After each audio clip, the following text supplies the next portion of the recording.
ভারতীয় লোকজন বাংলাদেশে চাকরি করে, ২৬ লক্ষ ভারতীয় বাংলাদেশে এখানে কাজ করতে আসছে। তাদের ব্যাপারটা কি, আপনারা কি এরকম এই সরকারে আসার পরে তাদের একটা অডিট পেয়েছে যে তাদের কত অংশ আসলে নামে কাজ করছে, কত অংশ বেনামে কাজ করছে, তারা টাকা কিভাবে পাঠাচ্ছেন বা তারা কিভাবে টাকা রোজগার করছেন বা কিভাবে চাকরি করছেন, সেই ব্যাপারটা কি একটু দেখা সম্ভব হয়েছে? দেখুন, এটা নিয়ে কিন্তু আমরা এখনো ক্যাম্পেইন যেটা চালানোর সেরকম কোনো কিছু আমরা করিনি। তবে আমরা সবসময় জানি যে একটা উল্লেখযোগ্য সংখ্যক, আমি কিন্তু সংখ্যাটা বলতে পারবো না, হুম, আমার মনে হয় কেউই এক্সাক্ট সংখ্যাটা বলতে পারবে না, হুম। উল্লেখযোগ্য সংখ্যক ভারতীয় এখানে চাকরি করেন এবং তাদের বেশ একটা অংশ কিন্তু আসলে ঠিক প্রপার এমপ্লয়মেন্ট ভিসা নিয়ে অনুমতি নিয়ে এখানে চাকরি করছেন না। কারণ আমি জানি যে এক দুজনের কথা, মানে অন্যান্য দেশে এক দুজনের কথা জানি যে অনেক ফর্মালিটি আছে, সেগুলি করে তারা চাকরি করছেন। হুম, অনেকেই ট্যুরিস্ট ভিসা এসে তারপরে যেভাবেই হোক আগে পিছিয়ে করে কাজ করছেন। আর টাকা নিয়ে যাওয়া তো আপনি জানেন যে কোনো সমস্ত পৃথিবীতে এটার কোনো সমস্যা না, হুন্ডি আছে সমস্ত পৃথিবীতেই। হুম। হুন্ডির মাধ্যমে তারা টাকা নিয়ে যেতে পারেন, এটা কোনো তেমন কোনো ব্যাপার না। এটা ঘটছে।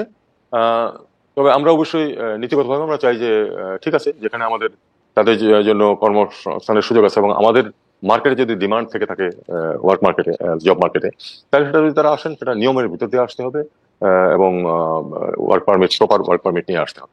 এটা নিয়ে এখনো কোনো ক্যাম্পেইন কিন্তু আমরা শুরু করিনি, তবে এ ধরনের একটা কথা প্রচলিত আছে। আপনারা কি এখনো পরীক্ষা করে মানে দেখছেন না, বা এটা নিয়ে আসলে কোনো মানে আপনি কি যেটাকে ক্যাম্পেইন বলতেছেন, এটা কোনো একটা দেশ কি আমার দেখতেছে যে ভারতীয় আ- কতজন এখানে কাজ করছেন বা কেন কাজ করছেন, বা তারা বাড়তি সুবিধা নেওয়ার জন্য? কারণ কেউ কেউ বলেছেন যে গত সরকারের সময় ভারতীয় লোকজনকে অবাধে এই কাজ করার সুযোগ দেওয়া হয়েছে, কেউ কেউ বলেছে যে ভারতীয় লোকজন থাকলে তাদের বিভিন্ন জায়গায় অনুমতি পেতে সুবিধা হয়েছে। আপনাদের প্রায়োরিটিতে কি যারা এখানে চাকরি করছেন তারা, মানে ভারতীয় যারা চাকরি করছেন তাদের ওয়ার্ক পারমিট পরীক্ষা করা, তাদের অন্য বিষয়গুলি পরীক্ষা করা, টাকার পাওয়া, কত টাকা তারা এখানে খরচ করছেন, সেইগুলি কি মানে এই মুহূর্তে?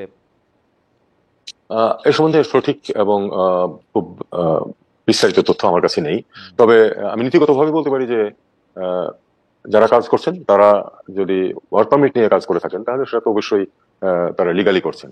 যদি ওয়ার্ক পারমিট ছাড়া করে থাকেন তাহলে যে কোনো সময় তো তাদের বিরুদ্ধে মানে কি তাদের এমপ্লয়মেন্টের বিরুদ্ধে ব্যবস্থা নেওয়া যায়। এটা ভারতের আইনেও আছে, আমাদের আইনেও আছে। না, ambassador Hossain, sorry, adviser Hossain, আপনি কি এইটা দেখতেছেন যে ভারত বাংলাদেশের বিপক্ষে বলছে যে তারা চিকিৎসার জন্য ভিসা দিবে না, ভিসা একরকম বন্ধ রেখেছে, বাংলাদেশ থেকে কাজ করতে রোমানিয়া যাবে, যেহেতু বাংলাদেশে এমবাসি নাই, ওদের এখানে এমবাসি আছে, সেটার জন্য তারা ভিসা দিচ্ছে না। আমাদের এখানে তারা কাজ করতেছে বা কাজ করতেছে না, কি প্রয়োজনে কাজ করতেছে, সেইটা কি আমাদের এই মুহূর্তেই দেখা উচিত না? বাংলাদেশে এতজন মানে কি বলে জানি শিক্ষিত বেকার আছে, আমরা এই নির্বাচনের আগে বা এই ৫ আগস্টের আগে এটা আমরা অসংখ্যবার শুনেছি যে এরকম একটা পরিস্থিতির মধ্যে দিয়ে আমরা যাচ্ছি। আমরা এটাও শুনেছি যে ভারত যে রেমিটেন্স ভারতে নিয়ে আসে তার মধ্যে একটা বড় অংশ বাংলাদেশ থেকে নেয়। আহ, এইটার ব্যাপারে দেখুন, আপনি সর্বশেষ যে তথ্যটা দিলেন এটা কিন্তু ভারতীয় পত্র পত্রিকাতে আমি দেখেছি, আমি বাংলাদেশের কোনো পত্রিকা দেখিনি। ভারতীয় পত্র পত্রিকাতে বা তাদের স্ট্যাটিস্টিক্সে দেখেছি যে আহ, বেশ বড় একটা অঙ্ক এখান হুম, থেকে রেমিটেন্স হিসেবে যায় এবং সেটা সম্ভবত ওয়ার্ল্ড ওয়াইড ভারতে যা রেমিটেন্স আছে তার ফোর্থ বা ফিফথ পজিশনে। হুম। আহ, তার মানে এটা তো অফিসিয়ালি হয়তো যাচ্ছে, কারণ আনঅফিসিয়ালি ফিগারটা ওখানে আসে কিনা আমি জানি না।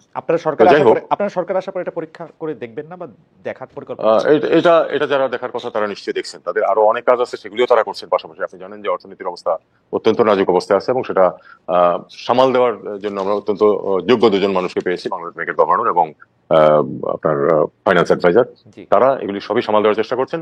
আহ, আমি আমার তরফ থেকে এটা নিয়ে কোনো কথা বলি না, কারণ প্রত্যেকেরই তো প্রায়োরিটিজ আছে। এখন যে আপনার যে কাছে কি মনে ব্যাপারটা হয় এটা এটা হলো, প্রায়োরিটিতে উপরের দিকে থাকা উচিত কিনা? একদিকে আমাদের বেকার সমস্যা আছে, অন্যদিকে আমাদের রেমিটেন্স যদি অকারণে শুধুমাত্র আরেকটা সরকার আরেকটা দলকে তুষ্ট করার জন্য যদি কিছু ভারতীয় এখানে চাকরি করতে থাকতো, তাদের মধ্যে যদি কেউ বেনামে কাজ করতো, তাদের মধ্যে কেউ যদি এখান থেকে মূল্যবান আমাদের আমাদের আপনি এটা নিয়ে সবচেয়ে বেশি সোচ্চার। আপনি সবসময় বলেছেন যে আমাদের মধ্যপ্রাচ্যের লোকজন এত কষ্ট করে এখানে টাকা পাঠায়, আমরা যেন তেনভাবে সেই টাকাটা তো একটা করতে পারি না।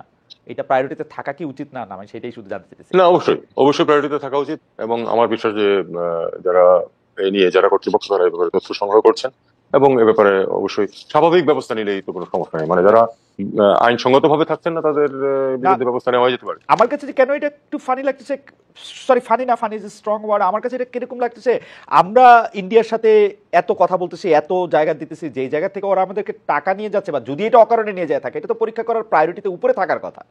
এটা প্রায়োরিটিতে পেছনে কেন? মানে আমি কিন্তু একই প্রশ্ন বাংলাদেশ ব্যাংকের গভর্নর এবং বাংলাদেশের ফিনান্সিয়াল অ্যাডভাইজারকেও করতে চেয়েছি, করেছিও, মানে আমি ঠিক জবাবটা পাই নাই। কেন এটাতে দেরি হচ্ছে এটা আমি ঠিক জানি না।